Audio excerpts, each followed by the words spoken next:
Hello, hello, hello again, everybody. We are back. This is AltJake. You're listening to AltJake Takes On. I'm here with my buddy George for a special bonus take, an extra episode that we're going to kind of do. And I'll let you just kind of start and give us the explanation. This was your brilliant idea that I'm really excited about, to be honest. Yeah. How these brilliant ideas come to me. I love it. I wake up at 2:00 in the morning, head to the restroom, which at 59 years old for a man is quite common. And just out of nowhere, I'm like, what are my top 5 managers of all time in wrestling? And I just found a piece of paper and started jotting them down. Came up with a list, texted you in the morning and said, let's do the top 5 managers in our opinions. So there we go. Yeah, no, and I was really pumped because for me personally, managers were something that always kind of spoke to me. Like I was never that athletic as a kid. I was decent at sports, but never great. And I was never, I'm like 5'10", 200 pounds. I was never going to be the professional wrestler was never my dream as a kid, but I always thought I could be a manager maybe and it always kind of spoke to me. And I always thought they really enhance things. It's one of the things I miss in the modern era. Like we've got some obviously, but I think that it's something that not only can people transition to from wrestlers to managers, but there's some people, as we'll get into, that it's what they did from day one and they were great at it almost from the off. So this is before we get into the list, who would you think would be your top female? My top female manager. We didn't plan on that, but that's because I was thinking about that.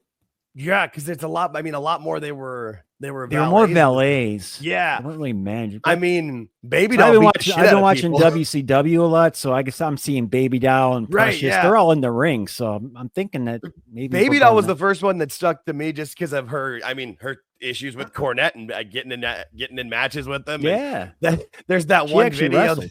Yeah. And there's that one video that he talks about where she had to chase him around the ring and she was late. And so when she came in and she hit him really hard in the back of the head and he falls into Big Bubba, the big AKA the Big Boss Man. He's got to carry him out because she got him right in the back of the head. And just, she was a big girl. When you watch those, strong. They're actually involved. Yes. Like they're actually in the ring. Yeah. And fighting. So, yeah. I mean, I probably would go that way. I probably would lean that way because all the rest were just, like you said, valets like Elizabeth and right. And that's kind of, I think she was that change where they made. There was a little bit with a woman in the early days of Nitro where she was hitting people with her shoe. I remember that. Yeah. Sunny. Oh yeah. And Sunny was kind of that point where she would do some things and get involved, but even that she transitioned out of it more too. And right. Yeah. No, there's. There were some other ones too, and I mean, like there was their Dark Journey, and who's the other one I was trying to think? Sapphire with Dusty. I mean, those are more, but that's more, valets too. Yeah. There's an interesting time. I mean, even Trish Stratus was. I mean, that's how she started off as really the valet / manager for Test and Albert. So yeah, it's very interesting.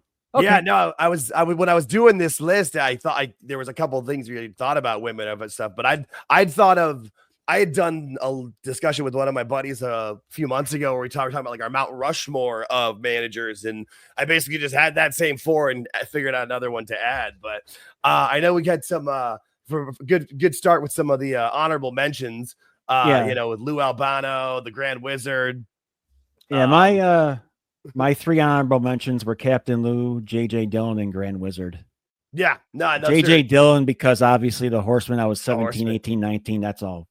But the other 2, Captain Lou and Grand Wizard, they were in my basic youth of watching when I was really watching WWF at the time when I was a young boy. These 2 guys they were all over the place.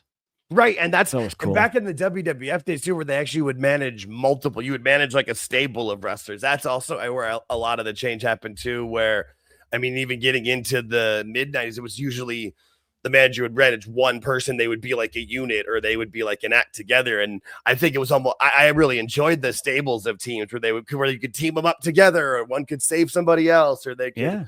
And then it always worked too when if you needed to turn somebody, because then he could then fight the old team. It was you had built-in storylines right there for months. It worked very, very well. It's good. No, when you said with your honorable mentions, I saw this picture online. I'm like, well, not everybody, but I just love seeing these old shots too, where it's yeah. It works out good too, because my number 5 is Freddie Blassie. So. Right. Yeah, that's a good start, because I mean, he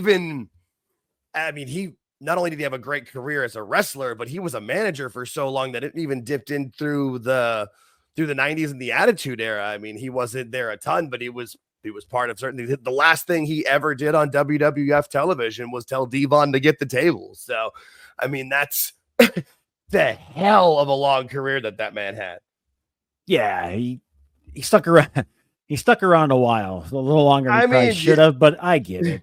Yeah, he was quite the dude, man. I mean, he only had to he retired from wrestling technically because he hit a certain age point where they wouldn't give you a license to wrestle anymore in the state of California, and that's where most of his stuff was for the longest period was that California. So he's I mean, when did he become a manager? Like, when did it start for him? Oh, geez. You're talking 1974. Yeah, dude, I just pulled it up on Wikipedia. Just waited for me to take a guess. Sorry, my bad. I got excited because it says due to California. I was going to guess late 60s, but okay. Yeah. No, it was prohibit anyone over 55 from getting a wrestling license. And his knees were also in terrible condition. Surprise, surprise. But I mean, you just look at some of because again, back to having a stable of wrestlers. I mean, look at all the different people that he wrestled at different times. And it would be, you needed to get a new heel over. If you turn somebody into a heel, how do you make the crowd hate him? Stick him with Freddie. You pencil that geek. Yeah. At the time, if you were coming into the company or changing, from babyface to heel, Blassie was your first usual spot with Vince Sr. would put him up with him. Usually. Yeah. And it was one of those things. I mean, you as a fan watching at the time, was it just like an immediate, like, okay, now we hate this guy? Now absolutely. No, I mean, and that's the power of good management. I mean, that's where a great manager can really overtake. You remember, it's Ayatollah Blassie. You're right. That's what it was. Himself. We were talking about that before. Yep. No, and it's so much better than Sheik Blassie. Yeah. Ayatollah Blassie. That was the kick. That was when that was wild. Oh God. He got, and back then there was still, kayfabe was very real, and he was very, very hated for that. Oh man, the Ayatollah Blassie. That's great. Look at that mix of people that he's with Kamala. Yeah, with the Iron Sheik. I mean, Hogan before. I mean, who didn't he manage at that point? I mean, he had top groups. Him and Captain Lou were the two guys. Right. That was the other thing where you had, Lou was the other heel manager. Yeah. No, I mean, he wrestled. I mean, Kamala, Sheik, Blackjack Mulligan, Nikolai Volkov. I mean, just literally a who's who. And that's another one of those things too, where back then they're on the road, they're wrestling a lot more often than they are these days. They were on the road a ton. If you're on the road with Freddie, I mean, I can't even imagine the knowledge you're getting. Yeah. Oh my gosh. Yeah. Because everybody who's ever talked about him has said that he was one of the best storytellers and one of the most engaging people from every wrestler. I mean, Paul Heyman basically like sat at the foot of him and Grand Wizard and learned pretty much his entire career. And as we'll see, he makes it pretty high on both of our lists here for it. But no, who was your number 5? My number 5. I went with more of a personal choice on this one of it, because for me, when I was a kid, this is the act that really got me into wrestling. So Paul Bearer, I mean, with the Undertaker. And then what was great was how involved it was, because back then Undertaker really didn't speak, so he did all of the speaking for him. He was part of the yes. And then the turn to Mankind, and then the stuff with Kane. I mean, just how involved he really was with their. And then you come to find out that he's basically doing all of the work for booking all the hotels and taking care of all the cars and letting Taker really keep that character and keep that kayfabe. Did he actually wrestle? Was he a talent in the ring at all? Do you know? That I don't know, because I know everything I learned about it. He started out in WCCW at World Class as Percy Pringle. Yeah, managing Rick Rude is this, and managing all sorts of. It's actually hilarious. He technically was wrestling or was managing Texas Red, who was Mark Calloway, aka The Undertaker, in his first ever match against Bruiser Brody in WCCW. So it's just one of those. How full circle is that? That was how I found out. I heard that story sometime in the late 90s, early 2000s when the internet was becoming more a thing, and that's how I found out that Paul Bearer had this entire management career before he was Paul Bearer. I really had no idea. It's not something that I knew. So, you didn't know that stuff as much back then as easy as it is now, where all that stuff's on YouTube. And I mean, you can get lost for hours with him on YouTube with some of the stuff that he's done. And he was an actual, what's the word? Like a mortician? Is that? What's the word? I think it's a mortician. Yeah. I don't think it's an actual like Undertaker. Yeah.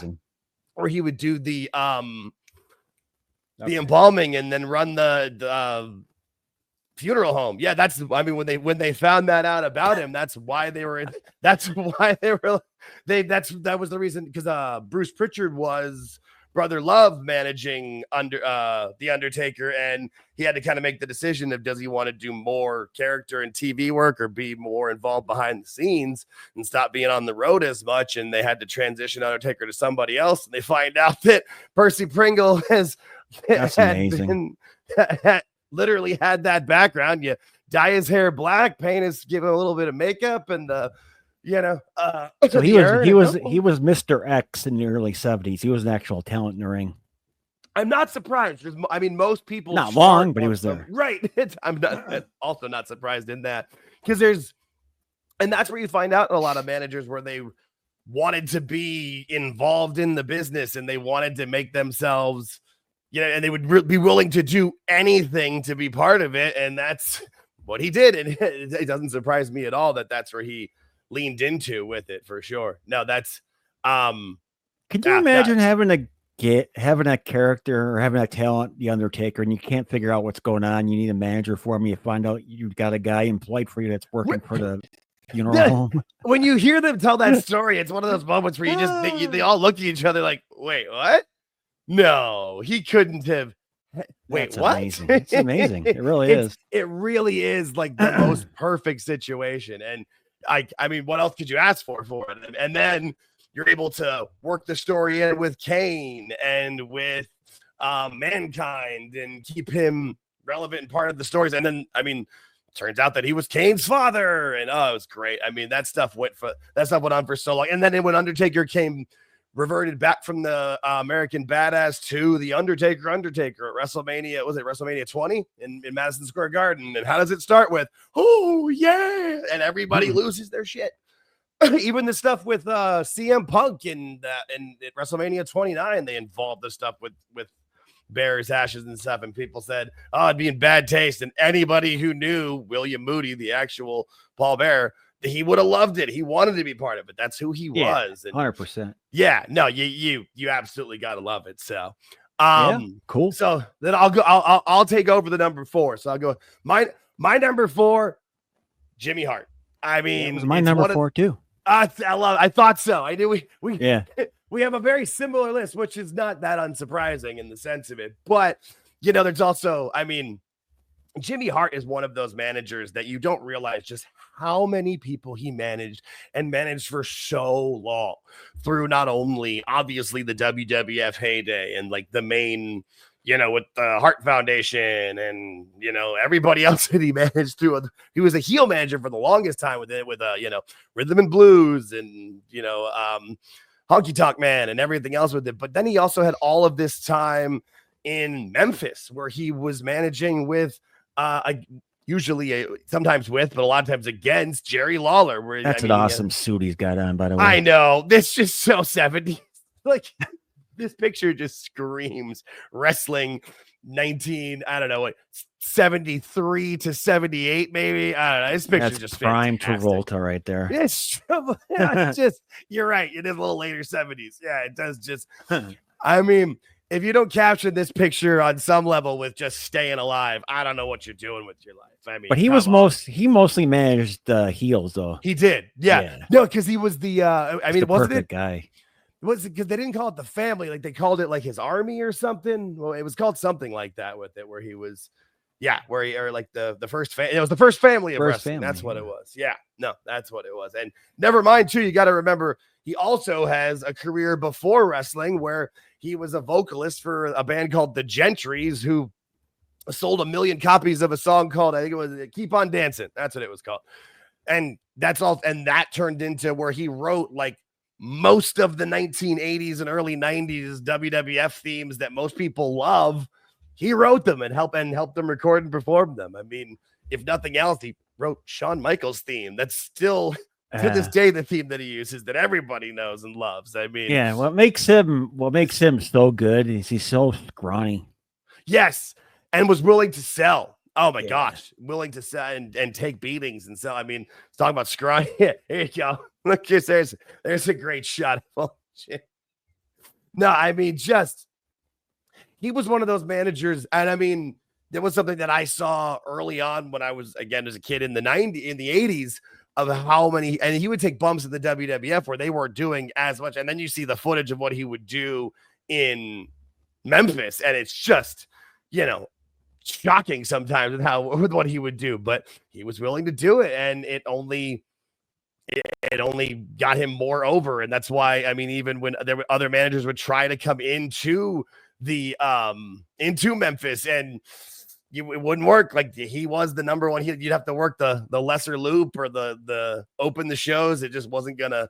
No one's ever gonna take over him as the top heel manager in Memphis. And so, and his longevity, his longevity is amazing too. Oh my gosh, he looks. I mean, people say he looks the exact same now. He doesn't look the exact same, but he doesn't look that much older. Like, he's in his 80s and he looks maybe in his late 50s, early 60s.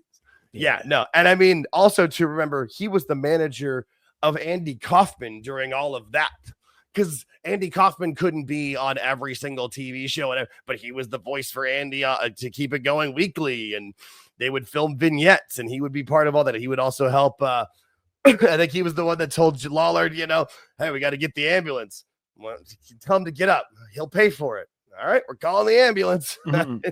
Yeah, you almost forget that, because the story kind of hinges mostly on the Letterman show with the slap and everything, and Hart wasn't part of that, but he's part of almost everything going through Memphis and all of that. Yeah, he had to be. Yeah, no, and it's stuff like that. That, I mean, you were going from that to then he went through, he did all the stuff in the 80s, and then forget he was in all the stuff with Nitro too. He was Hogan's manager initially there. He would manage I don't think he was there quite at the end of it, which good for him, get that stink off of you. But yeah, they didn't utilize him too well in WCW though. I remember. No, they did initially, I felt like, but then it's one of those things that there were certain casualties of the NWO, and I feel like he was one of them, at least in that sense of it. But no, that's funny that he was our number 4 for both of us on that one, because I mean, it's Jimmy Hart, like, yeah, I mean, complaints for this guy. Yeah, no, for sure. Yeah, no, it's just, I mean, Jimmy Hart's just, I mean, another great shot is just, look at that. I mean, Jimmy Hart, Bill Dundee, look at Cornette over there, Bobby Eaton. I mean, you just gotta love this kind of stuff. Yeah, no, when you gave me this topic, and I was like, yeah, I'll grab some pictures for us for the show. Oh my God, that might have been the most fun I've had doing this yet, of finding stuff. I'm just seeing some of these old school shots. Yeah, there's gonna be a lot of stuff that you had no idea existed. Right. Which, speaking of our next one, I know we're on to your, well, that was my number 3 was Mr. Paul Heyman. Paul E. Dangerously. Yeah, that's why I put him at 3, just because of this character. I mean, I'm going old school. I'm not thinking of his new stuff, even though that's cool what he does now. But the old stuff with the phone and everything, that was it. That was perfect stuff. It was such good stuff. I mean, it really, really, really was.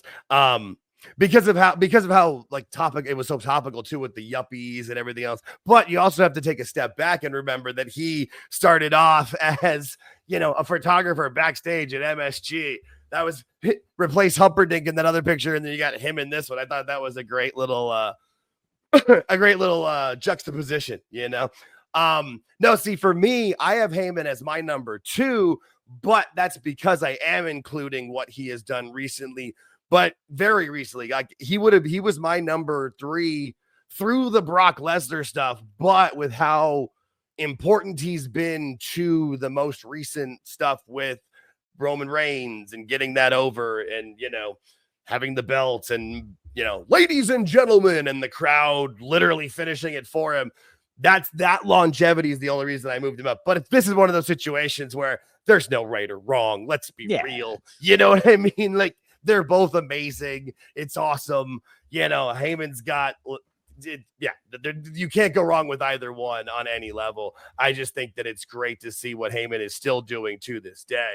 Another great shot here is all the people that Heyman has had in his career, where he's managed CM Punk and Rob Van Dam, and Mark Calloway, and the Dangerous Alliance too, where you got Arn Anderson and Steve Austin. You know, that's why I'm so excited still. I know it hasn't gone over as great as it could yet with the Seth Rollins group with Heyman right now. But for me, from the beginning, what was I most excited about for that group to exist? So that Braun Breaker can sit under the learning tree of Paul Heyman. And I assume that's still going very well, because Breaker is looking better and better every single week, which is insane because he was great from day one. But, you know, it's just one of those things. Did everybody get a chance to manage Mark Calloway? I mean, so that's pretty funny, right? I feel like Cornette didn't, but he should have. I felt right? That's funny.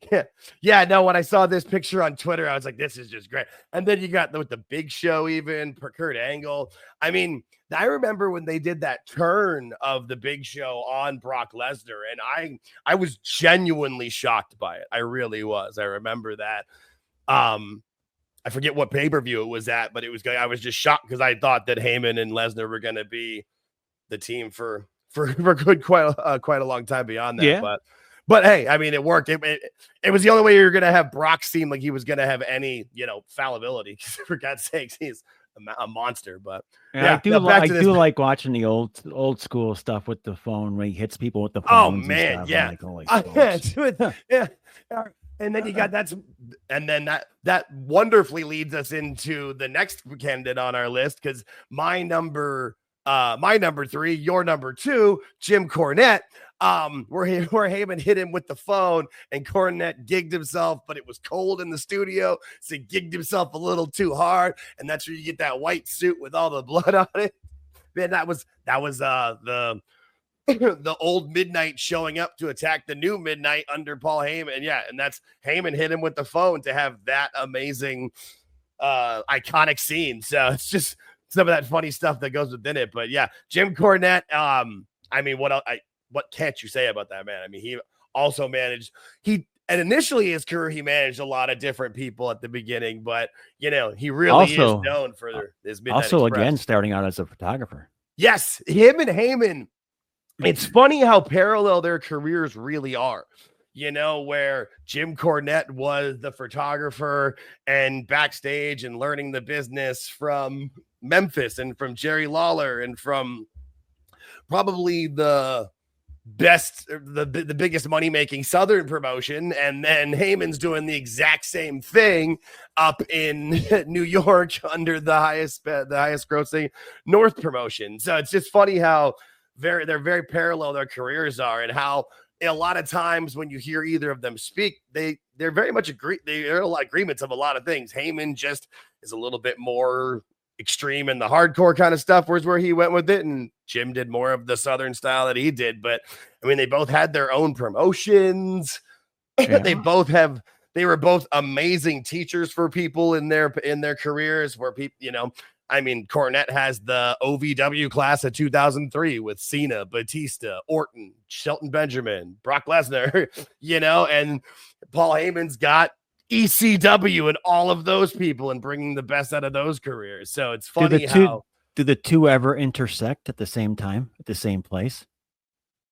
I mean, in the sense of like, I mean, in WCW, they did, where they were both working. It wasn't very long though, was it? No, they were. I mean, Yeah. no, I mean, Heyman works for, they worked doing NWA and Jim Crockett, but I eventually Heyman has that thing where he gets into it with Flair and he gets fired. Heyman got fired like 3 different times from NWA and kept coming back, but they were never like on a booking committee together or anything like that, which, that would have been interesting, but Cornette's mostly known for, winning titles with both versions of the Midnight Express and having some of, if not the greatest tag team matches that any of us have ever seen. Okay, which one do you like better? So for me, I like the second version better just because I liked me too. The promos better. I thought Stan, and honestly, a lot of it's Cornette's confidence. And he'll tell you that the initial group, Dennis Condrey was the one leading them and, because he was the veteran. He was the veteran, right? Yeah. And then he leaves, which is still one of those things that's very, nobody really knows exactly what happened or why that Dennis Condrey left when he did, but Stan Lane was like the perfect replacement. It worked out so well for the group and they succeeded even more. And that's really what I saw more of, like obviously I didn't watch a ton growing up, but I saw at least a decent amount. And then going back, there was a lot more footage of that I saw versus the stuff with Condrey. And here's the thing that's funny about this. When we got cable at the house, the Saturday night TBS show, they were on a lot. Okay. But you know the outlook of the TBS show, how it was set up basically with the crowd and out the state, it's the ring in the middle and everything. Oh yeah. Is that, was that by the time they're at center stage? Yeah. No, I'm talking the original TBS. In the studio. Yes. Yeah. So these guys come in, and this is what caught my eye because I'm 17 or whatever at the time. Right. Eaton gets on that top rope and does that jump the thing. Alabama Jam. And you can't, like, he jumps out of the screen. Yes, he jumps over the lights. He does. You're right. Like, if you I remember it. Like, I didn't look it up, nothing. I remember he jumped off. I'm like, where'd he go? And he come down. He jumped right over the lighting, lighting over the arena. It was amazing. No, I mean, I absolutely like that's, you're absolutely right. I could visualize that in my head. Yeah, no, you're absolutely, he did just, woo. Yeah, no, you're absolutely right. If I'm not mistaken, I think Cornette mentions a story about being there where they had to move the lights up for their matches. Yes. Yeah, I feel like that was, and I'm not even, I forget which one, because, they would do spot shows and, they were traveling every night and going to different towns. And sometimes you'd be in a high school gym or a, Boys and Girls Club or something. And Bobby got so much height on that. Yeah, no, that's amazing. Yeah, no, it really was. On the landing on those hard ass rings. Yeah. Dude. Oh God. Yeah. No, oh God, right on it. And you thought Hogan had issues with him doing the leg drop. Cornette did also have he did have a career in the WWF. I feel like, the stuff in the mid 90s is better. Yeah. I did love his old the promos though, that he did where he was talking crap about WCW and just being mad. Those are good. Those are the good old promos from him. But, I feel like no one's going to be surprised about number 1. That's why we were saying number 2 or 3, you couldn't go wrong with either one of them. But no matter what, they were fighting for spot number 2 because number 1 with a bullet, Bobby the Brain Heenan. Yeah, that was my easy pick. Right. That's I mean, I don't know. I really don't know anybody who isn't going to pick Bobby for the number 1. I mean, it depends on your age. I guess you're right. You're right. But I feel like anybody who at least knows the history, I mean, because again, we've been talking about all these guys and their history and their careers, but Bobby's goes back. I mean, he's got his career the whole time in the AWA, working with Nick Bockwinkel as champion and, working with the Bruiser or with Crusher, I mean, and, never mind that Bobby also wrestled. Look at that picture. That's nice.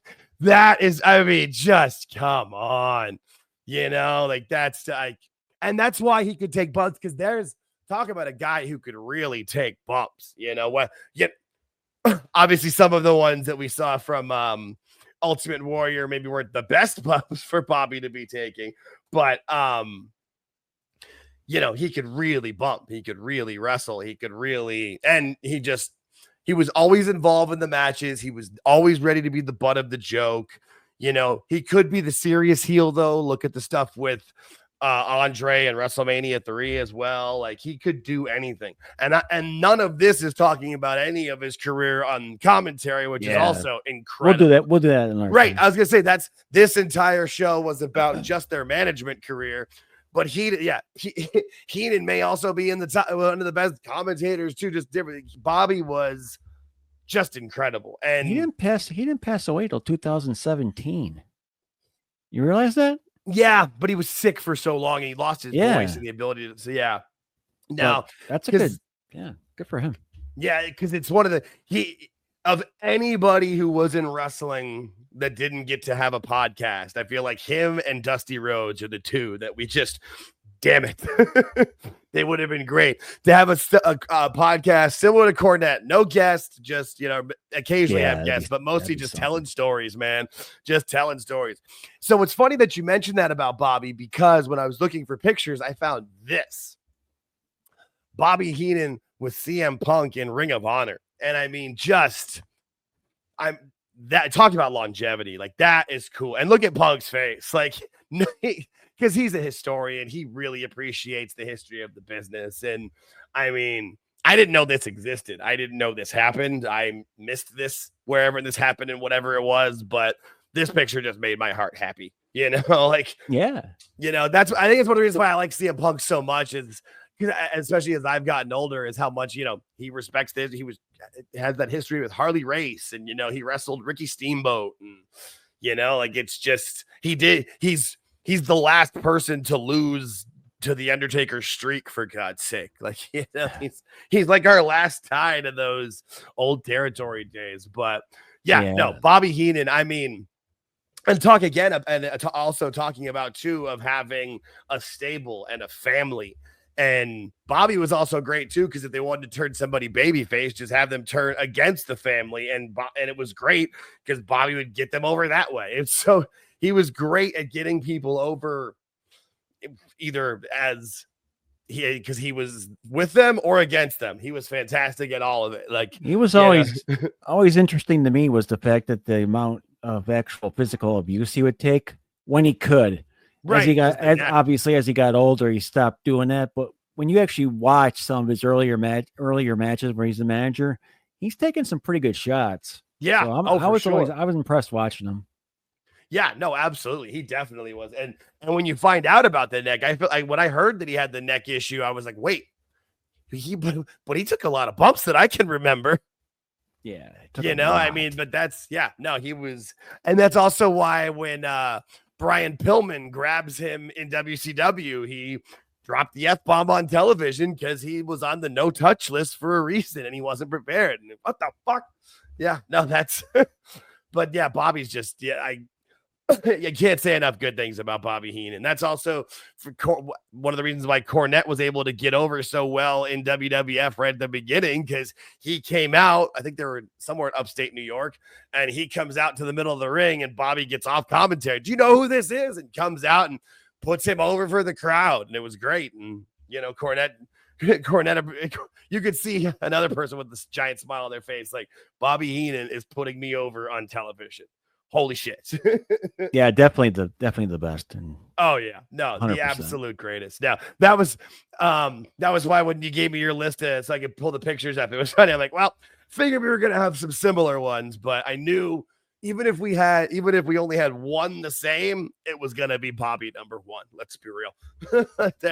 He's just awesome. I can understand though where if you're a fan of in your 20s or 30s, you might not even remember who he was. So I can see that. You're for sure. No, for sure.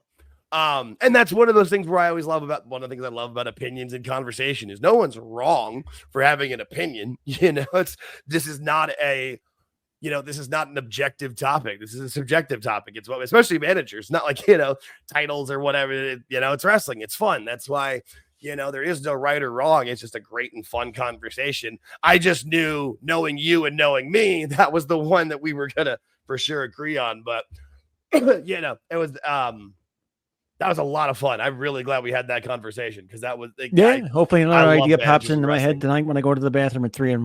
Right. Hey, shoot me my phone's on silent when I sleep, so you can text me when I'll wake up and see it. You're fine. Don't worry about it. No, it's great because it gets me up, gets me fully motivated to keep going because a lot of work putting this stuff together, but I love it. So it's tons of fun. And thanks everybody for listening. We really appreciate it. Again, like, subscribe, share this conversation with your friends. Have this conversation with your friends. Talk about it. It's one of those great conversation starters. What's up, buddy? When people listen to this, and put your comments in and put your top 5 in there. Yeah, definitely. Put your top 5 so we can see. Just put your guys in there, gals, wherever. Just put them all in there for yourself so we can actually take a look and see. Yeah, and then and if there's other reasons of why you like people that we didn't think of, or other things, or people that we didn't think of that you do, include them. Give us the reasons why. We're happy to have the conversations with you. Join us on Sundays for Spaces on X. Bring up conversations there. We are literally willing to talk about anything. If people haven't heard, the last one we did this Sunday, it was an almost 2-hour episode because we just shot the shit for 2 hours. It was great. It was just like friends hanging out at the pub. It was really a good time. So if you're interested in stuff like that, come join us. It's a lot of fun. Again, there's no right or wrong. Everybody's entitled to their opinions. We're allowed to have some fun and maybe we'll learn something new. There's a couple of times I was listening to it again, cutting it into clips I forget the exact topic, but you were convinced of one thing. Somebody gives like a 2-sentence. You're like, nope, I've gone the other way. You are right. And that's stuff like that's cool. I love shit like that. I'm really happy that we're able to pull those off. So yeah, a lot of fun. Yeah. A lot of fun. Cool. Well, anything else you got before we wrap it up here, my friend? No, we're going to be doing the classic match of the week coming up. Yes. Which is Ray and Eddie. Yeah, Ray and Eddie from Halloween Havoc 1997. So that's going to be something to look out for. That'd be fun. That's a fun one. I feel like that's anybody who was watching back then remembers that one. And I feel like that's one of those ones where when you get a top 10 list of the top 10 best WCW matches, that one's on everybody's list. So that'll be a lot of fun. And I haven't seen it in a long, long time. I've seen clips, but haven't sat down and watched the whole thing. So I'm really excited for that one. Join us for Sunday for Spaces. This Sunday, I think we're going to go a little early because of Evolution. Yeah. But stay tuned. We'll get that out with on Twitter with our time. Crap. I forgot what I was going to say. I was going to say something, but I don't remember what it was now. Damn it. Something with the I'll just keep talking for a minute. Yeah. Well, I mean, I remember. Perfect. We're waiting to put out the weekly episode until Thursday because I want to see what AEW does for their go home show. Right. So I told Jake I want to wait and do it Thursday. So which is perfect. Well, because then we can do a preview of All In as well. Plus, there'll only be the one SmackDown before going into the big weekend for WWE. So we can do like a full on preview of, NXT, Saturday Night's Main Event, All In, and Evolution. We can do a good little quick preview of everything. We don't have to dive super deep into everything, but we want to see what that go home show is about because this is their big show. This is their big thing. They've been pushing for this for a year, so you gotta get it over the line. And I'm not sure. I'm being optimistic. I'm looking forward to watching it. I just don't know exactly what they're gonna give us. Yeah, we'll see. Cool. All right. Well, again, everybody, thank you for listening. Please like, comment, subscribe, share it with your friends, get them to subscribe. Remember, it's absolutely free, no charge. We promise. So please, thanks again for listening, everybody, and we will catch you next time.